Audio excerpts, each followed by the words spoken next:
Captain Sarah Martinez stood at attention on the parade ground as 1,000 soldiers formed perfect rows behind her.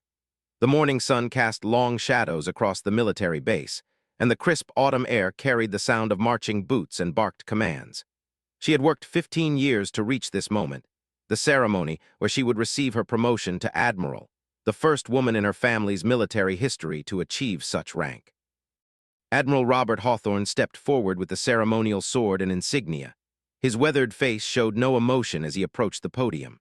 The crowd of soldiers, family members, and fellow officers watched in respectful silence. Sarah's parents sat in the front row, her mother clutching a handkerchief with tears of pride already forming in her eyes. Her father, a retired colonel himself, sat ramrod straight with military bearing that never left him. "Today we recognize exceptional service," Admiral Hawthorne began, his voice carrying across the silent assembly. "Captain Martinez has demonstrated courage, leadership, and dedication that exemplifies the finest traditions of our armed forces."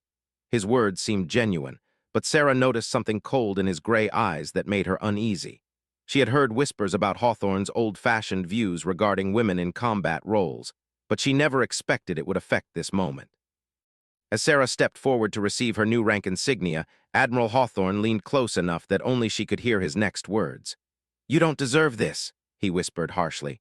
"This promotion belongs to someone who earned it through real combat, not diversity quotas and political correctness." The venom in his voice hit her like a physical blow, but she maintained her composure, knowing that hundreds of eyes were watching. Sarah's jaw tightened, but she said nothing. She had faced discrimination before during her rise through the ranks.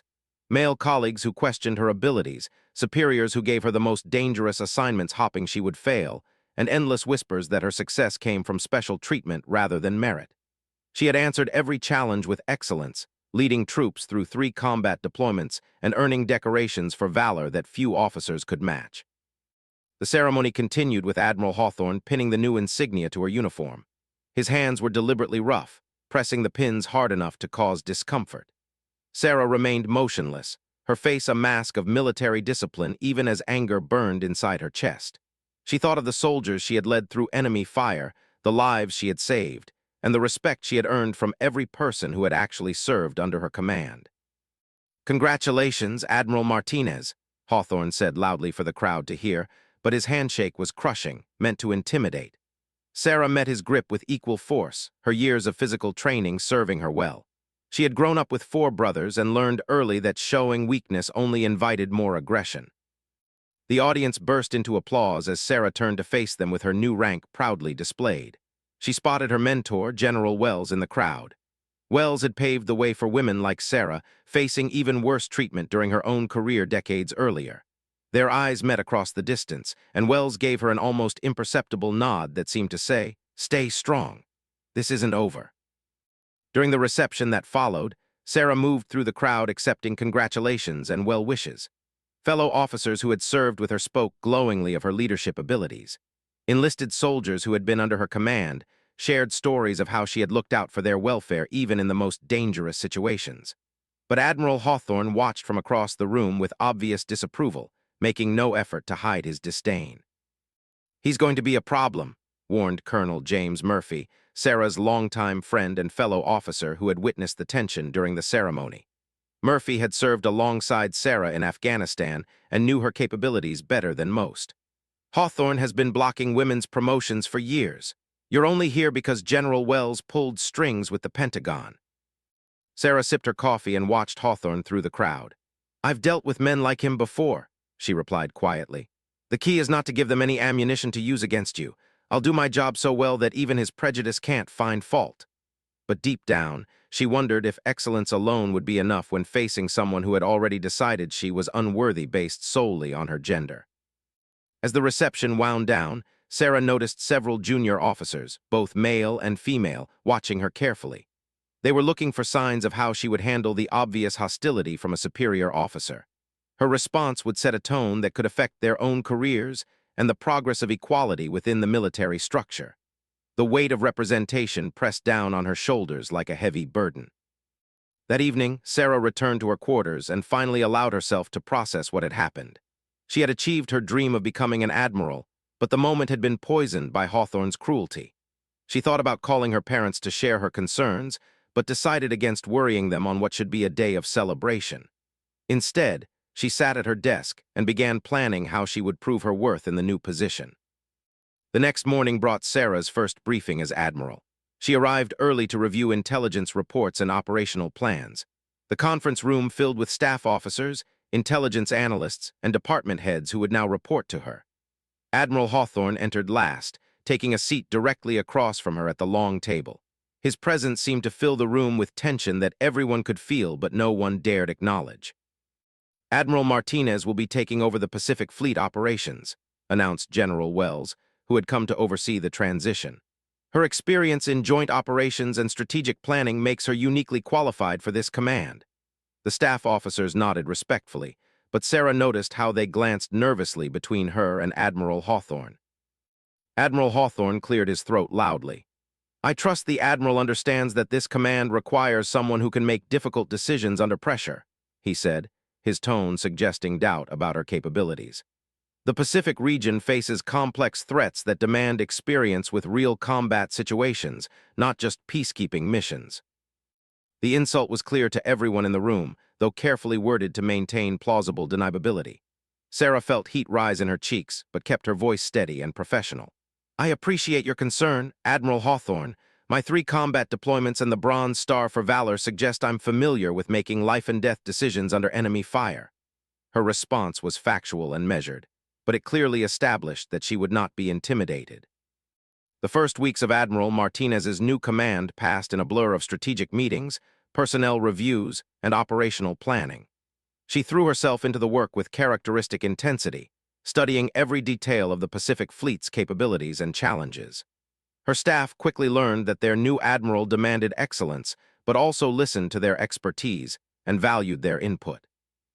Admiral Hawthorne, however, seemed determined to undermine her authority at every opportunity.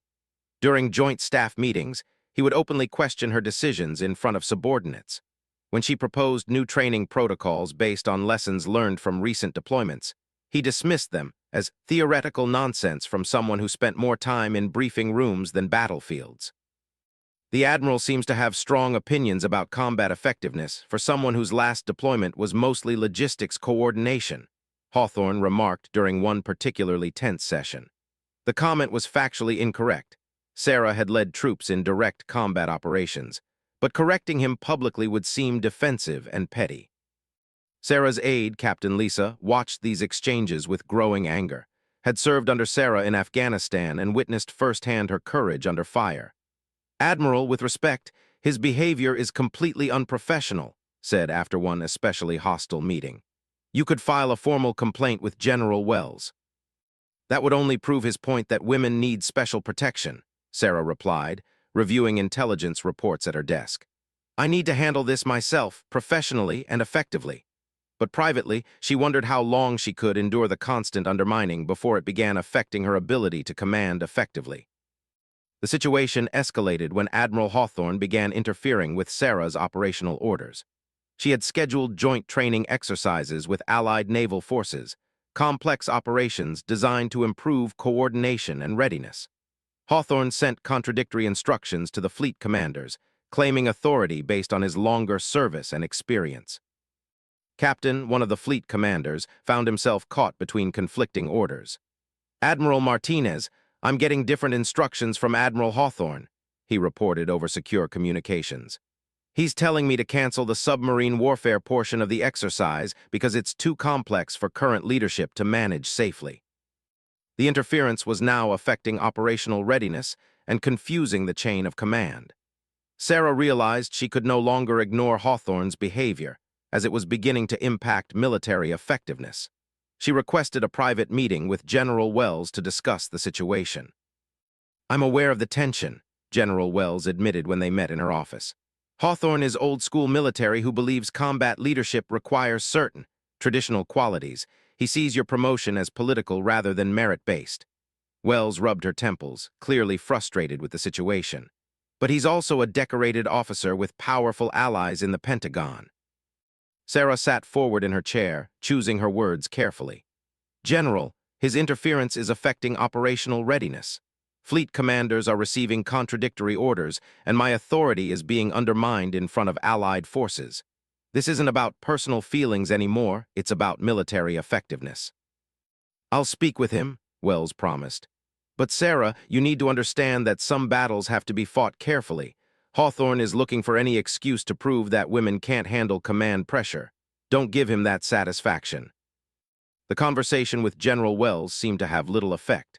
If anything, Admiral Hawthorne became more aggressive in his undermining tactics.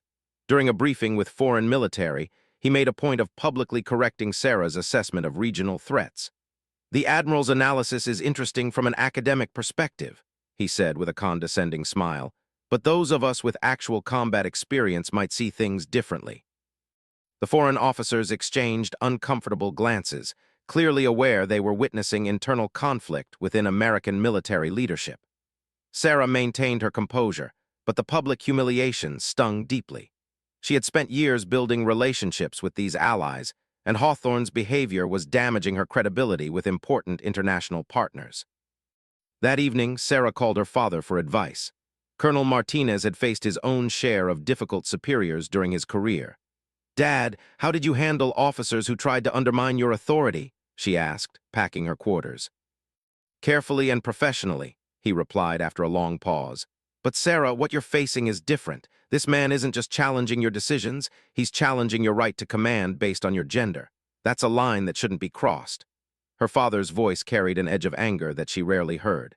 "Just remember that backing down from a bully only encourages more bullying." The next major confrontation came during a base inspection. Admiral Hawthorne had arrived unannounced to observe Sarah's command procedures. He inserted himself into meetings with department heads, questioning her policies and suggesting improvements that would essentially reverse many of her initiatives. Admiral Martinez's approach to personnel scheduling shows inexperience with military priorities, he announced to a room full of staff officers. "Perhaps we should return to more traditional methods that have proven effective." The criticism was delivered in front of her subordinates. A clear violation of military protocol that demanded such discussions happened privately between senior officers. Sarah felt her control slipping for the first time. The constant undermining, public humiliation, and professional sabotage were taking their toll. She excused herself from the meeting and stepped outside to regain her composure, but Admiral Hawthorne followed her into the hallway.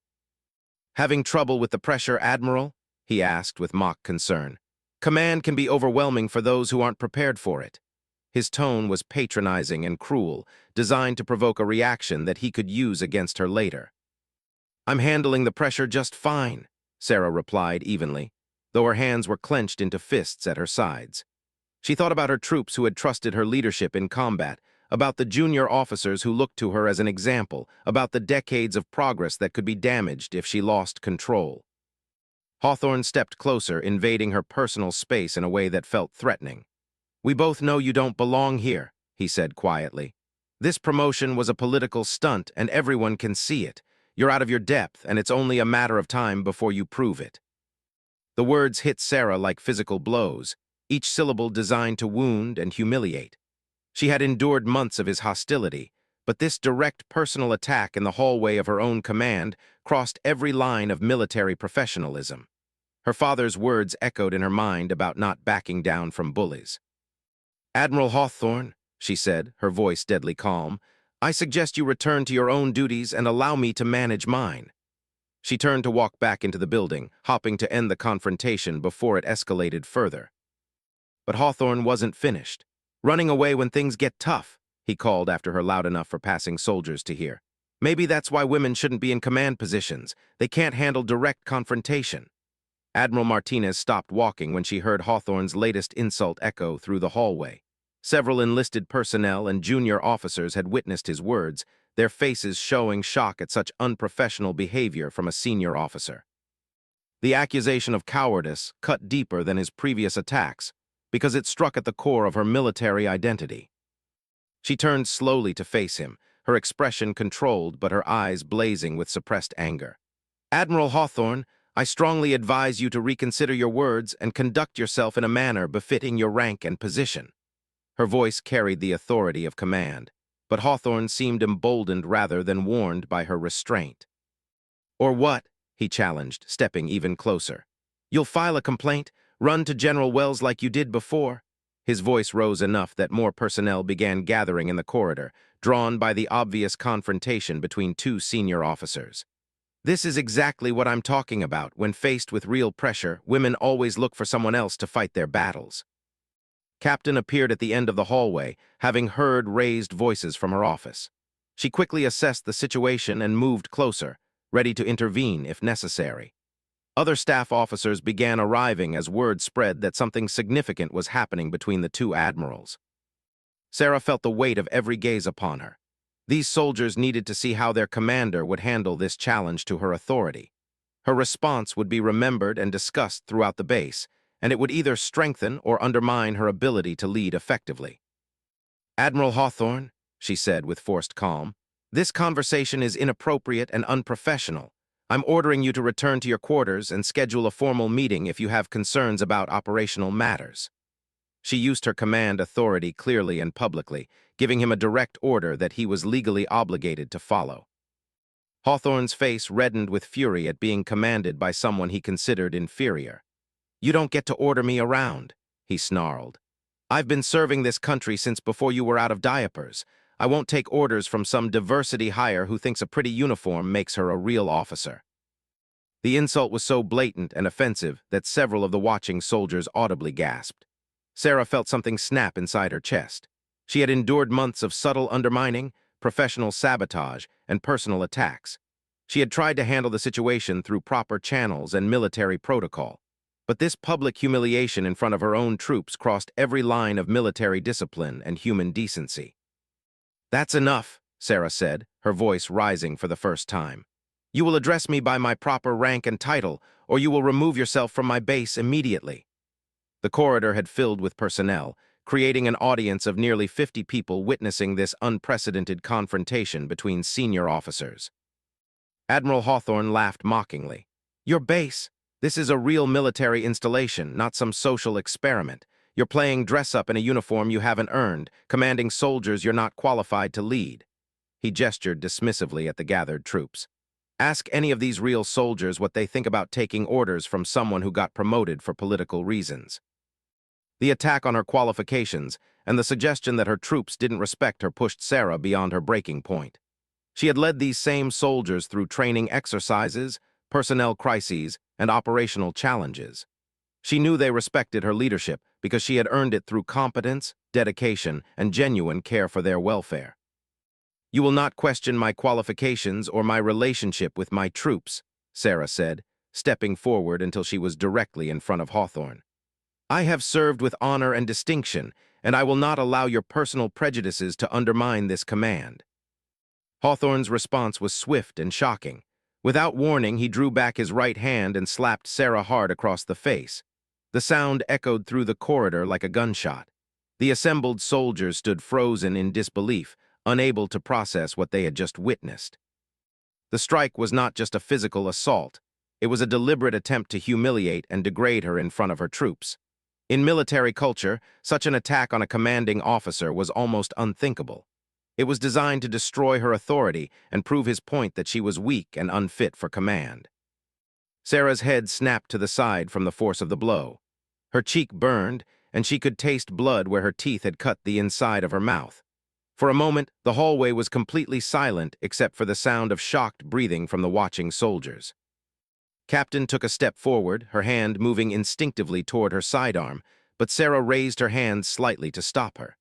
This was her fight, her moment to prove herself to every person watching. Her father's words echoed in her mind about not backing down from bullies, but more importantly, she thought about every woman who would come after her.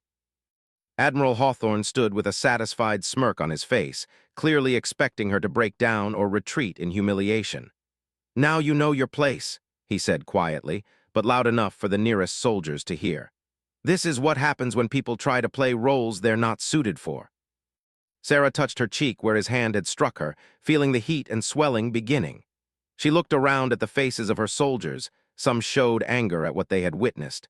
Others appeared shocked and uncertain. A few junior officers looked to her for guidance on how to respond to this unprecedented situation. In that moment, Admiral Martinez realized that her response would define not just her own career, but the future opportunities for every woman who aspired to military leadership. She could file charges, seek justice through official channels, and probably win a court case against Hawthorne. But the image of her being struck and then hiding behind regulations would haunt her career forever. She thought about the combat deployments where she had led soldiers into danger, the split-second decisions that had saved lives, and the respect she had earned through years of competent service. Admiral Hawthorne had just made the greatest mistake of his military career by underestimating her resolve and overestimating his own immunity to consequences. Sarah straightened to her full height and looked Admiral Hawthorne directly in the eyes. The smirk on his face began to fade as he recognized something dangerous in her expression. Around them, the crowd of soldiers seemed to sense that something significant was about to happen. "Admiral Hawthorne," she said in a voice that carried clearly to every person in the hallway, "you have just committed an act of assault on a superior officer in front of witnesses. More importantly, you have demonstrated conduct unbecoming an officer and a gentleman." She paused, letting the weight of military law settle over the situation. The formal language she used made it clear that this was no longer a personal dispute, but a matter of military justice. Every soldier present understood the gravity of what had occurred and what was about to happen. Admiral Hawthorne's expression began to change as he realized he might have pushed too far. Admiral Martinez drew back her right fist and delivered a powerful blow directly to Admiral Hawthorne's jaw. The punch connected with a solid impact that sent him staggering backward 3 steps before he lost his balance completely and crashed to the floor. The sound of his body hitting the polished corridor tiles echoed through the stunned silence. The assembled soldiers stood in complete shock. In all their combined years of military service, none had ever witnessed one admiral strike another, especially not a woman dropping a larger male officer with a single punch. Admiral Hawthorne lay on the floor, his hand pressed to his jaw, his eyes wide with disbelief and pain.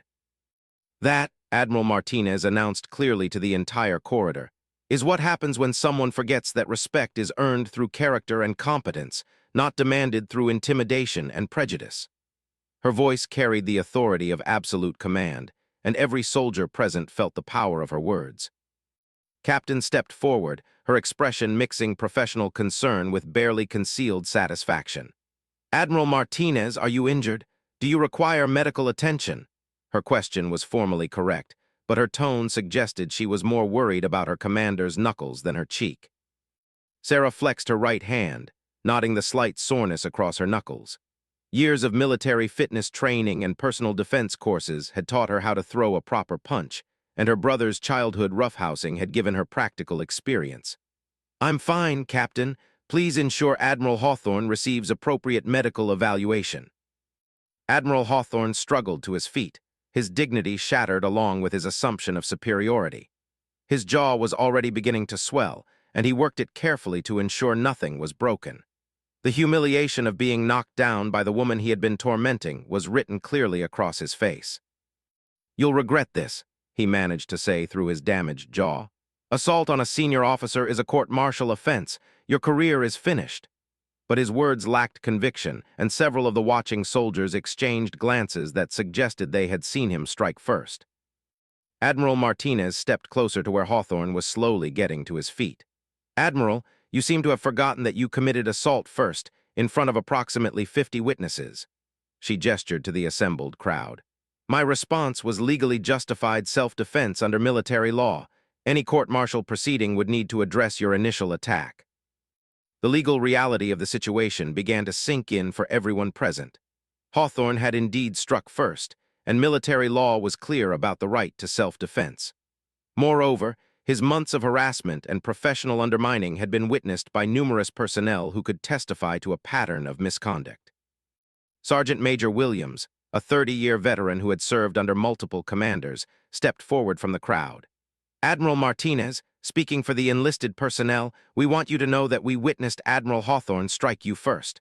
Our testimony is available if required." His words carried the weight of moral authority that only senior enlisted soldiers possessed. Other voices began joining in agreement. "Yes, ma'am, he hit you first. We saw the whole thing. Admiral Hawthorne was way out of line." The tide of opinion among the troops was clearly shifting in Sarah's favor, and Admiral Hawthorne could see his support evaporating. Colonel Murphy arrived, having been summoned by reports of a disturbance. He quickly assessed the situation, nodding Hawthorne's swollen jaw and Sarah's reddened cheek. "What's the situation here?" he asked, though his tone suggested he could guess what had happened. "Admiral Hawthorne struck Admiral Martinez during a discussion about operational matters," Captain reported formally. Admiral Martinez responded in self-defense. Multiple witnesses observed the entire incident. Her report was precise and factual, exactly what would be needed for any official investigation. Admiral Hawthorne realized his position was becoming untenable. He had acted on impulse, driven by months of frustration at seeing his worldview challenged by Sarah's competent leadership. But the reality of striking a fellow officer in front of witnesses was beginning to penetrate his anger. "This isn't over," he muttered, but the fight had gone out of him. The physical confrontation had resolved nothing for him while dramatically demonstrating that Admiral Martinez was neither weak nor helpless. If anything, her willingness to respond with force had increased her stature among the troops. "Actually, Admiral Hawthorne, I believe it is over," Sarah replied calmly. "Your conduct over the past several months has been unprofessional and prejudicial to good order and discipline. Today's assault represents an escalation that cannot be ignored or overlooked." General Wells arrived within the hour, summoned by multiple reports of the incident. She found Admiral Martinez in her office completing paperwork, while Admiral Hawthorne waited in a conference room with an ice pack pressed to his jaw. The base buzzed with excited conversations as word of the confrontation spread. "Sarah, I need to understand exactly what happened," General Wells said, closing the office door behind her. "I have reports that Admiral Hawthorne struck you and that you responded by knocking him down. Is this accurate?" Admiral Martinez stood and came to attention. "Yes, ma'am. Admiral Hawthorne slapped me across the face during a confrontation in the main corridor. I responded with a single punch that put him on the ground. The entire incident was witnessed by approximately 50 personnel." General Wells sat down heavily, rubbing her temples. "This is a nightmare scenario for military leadership. 2 senior officers engaged in physical combat in front of enlisted personnel." She looked up at Sarah. "But given what I know about Hawthorne's behavior toward you, I'm not entirely surprised it came to this." "Ma'am, I attempted to handle the situation through proper channels," Sarah explained. "Admiral Hawthorne's interference with operations and undermining of my authority had become a threat to mission effectiveness. Today, he crossed the line from professional harassment to physical assault." The investigation that followed was swift and thorough. Dozens of witnesses provided statements confirming that Admiral Hawthorne had struck first and that his behavior over recent months had been increasingly hostile and unprofessional. Several officers came forward with additional examples of his discriminatory comments and actions. Admiral Hawthorne's supporters within the Pentagon found themselves in an impossible position. They could not defend a senior officer who had been caught on multiple testimonies committing assault against a fellow admiral. Moreover, Sarah's service record was exemplary, making it difficult to argue she was unfit for command. The final blow to Hawthorne's position came when security footage was discovered showing the hallway incident. The base's camera system had captured the entire confrontation, providing undeniable proof of who had initiated physical contact and demonstrating that Sarah's response was both measured and legally justified. Within 72 hours, Admiral Hawthorne was relieved of duty pending a formal military justice proceeding. His career, which had spanned nearly 3 decades, was effectively over. The man who had tried to destroy Sarah's command through prejudice and harassment found himself facing court-martial charges and the loss of his pension. The story of the confrontation spread throughout military circles and beyond. Admiral Martinez became a symbol of standing up to workplace harassment and gender discrimination. Junior officers, both male and female, saw her example as proof that excellence and courage could overcome even the most entrenched prejudice. But for Sarah, the victory felt bittersweet. She had never wanted to be known primarily for a physical confrontation, preferring that her military achievements speak for themselves. The incident had resolved the immediate problem, but had also made her a lightning rod for debates about women in combat roles and military leadership. 6 months after the confrontation, Admiral Martinez had transformed her command into one of the most efficient and respected units in the Pacific Fleet.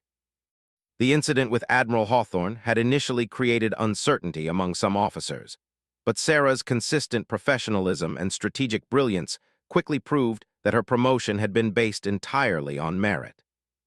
The court-martial proceedings against Admiral Hawthorne concluded with his conviction on charges of assault and conduct unbecoming an officer. He was stripped of rank, forfeited his pension, and given a dishonorable discharge.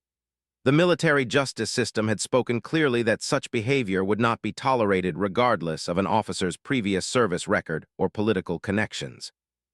During the trial, dozens of witnesses about Hawthorne's pattern of discrimination and harassment.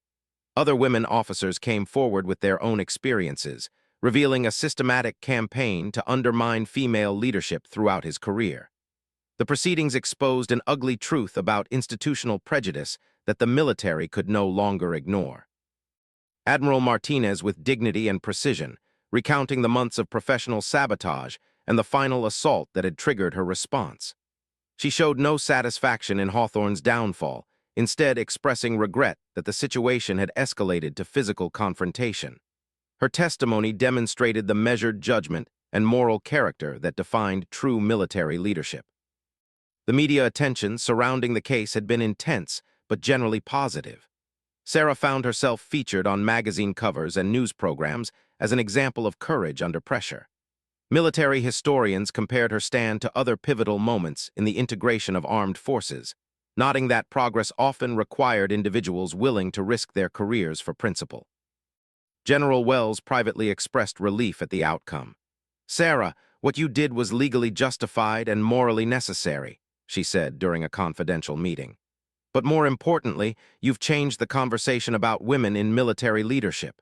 Young officers now see that excellence and courage are gender-neutral qualities." The response from Sarah's troops had been overwhelmingly supportive. The soldiers who witnessed the confrontation spoke proudly of serving under a commander who would stand up for herself, and by extension, for them. Morale throughout the base improved dramatically as personnel saw that merit and character were the true measures of leadership. Captain, who had been promoted to major, reflected on the changes she had observed. "Admiral, the entire culture of this command has shifted," she reported during a staff meeting. "Officers and enlisted personnel alike have increased confidence because they see that competent leadership will be protected and supported." The broader impact extended far beyond Sarah's immediate command. Military academies began using the incident as a case study in leadership and military justice. The clear message was that harassment and discrimination would face serious consequences, while standing up to such behavior would be supported by the institution. Admiral Martinez received hundreds of letters from military families, particularly from women serving at all levels. Parents wrote about their daughters feeling inspired to pursue military careers, knowing that the path to leadership was truly open based on merit rather than gender. The symbolism of her stand resonated far beyond military circles. But perhaps the most meaningful recognition came from an unexpected source. Admiral William Carter, a respected veteran who had initially been skeptical of women in combat roles, requested a private meeting with Sarah. Carter had served with distinction for over 30 years and commanded significant respect within military circles. "Admiral Martinez," he said during their conversation, "I want to apologize for doubting your qualifications when you were first promoted. Your handling of both the Hawthorne situation and your subsequent command responsibilities has demonstrated leadership qualities that any officer would be proud to possess." Carter's change of heart represented a broader shift in military culture. Officers who had harbored doubts about women's capabilities found their assumptions challenged by Sarah's performance. Her combination of strategic thinking, physical courage, and moral integrity provided a powerful example that transcended gender stereotypes. The long-term effects of the incident continued to unfold over the following years. Sarah's command became a sought-after assignment for ambitious officers who wanted to serve under proven leadership. The training programs she developed were adopted throughout the military, and her strategic innovations improved operational effectiveness across multiple commands.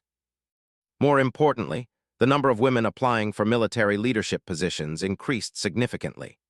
The visible demonstration that harassment would not be tolerated and that capable women could achieve the highest ranks encouraged a new generation of female officers to pursue careers that had previously seemed limited by invisible barriers. Admiral Martinez herself grew into her role with increasing confidence and effectiveness. The confrontation with Hawthorne had tested her resolve and character in the most public way possible, and she had emerged stronger and more respected. Her leadership style combined the best of traditional military discipline with a modern understanding of diverse personnel management. Years later, when asked about the incident that had defined her early career as an admiral, Sarah would reflect thoughtfully before responding. "I never wanted to be known for a physical confrontation," she would say. "But sometimes standing up to bullies requires meeting them on terms they understand. The most important thing was showing every person watching that competence and character matter more than prejudice and intimidation." The hallway where the confrontation occurred eventually became an informal landmark for new personnel. Senior enlisted soldiers would point out the location during base tour, explaining how their admiral had stood up to harassment and discrimination. The story became part of the base's oral history, a reminder that true leadership sometimes requires personal courage as much as professional competence. Admiral Martinez went on to receive additional promotions and assignments, ultimately retiring as one of the most decorated female officers in military history. But she always maintained that her greatest achievement was not any individual honor, but rather the changes her stand had helped bring about for future generations of military leaders. The woman who had been slapped in front of 1,000 soldiers and dropped her attacker with a single punch became a symbol of progress and courage. Her story reminded everyone that sometimes the most important battles are fought not against foreign enemies, but against the prejudices and limitations that hold back human potential. In the end, Admiral Hawthorne's attempt to humiliate and destroy Sarah Martinez had achieved exactly the opposite result.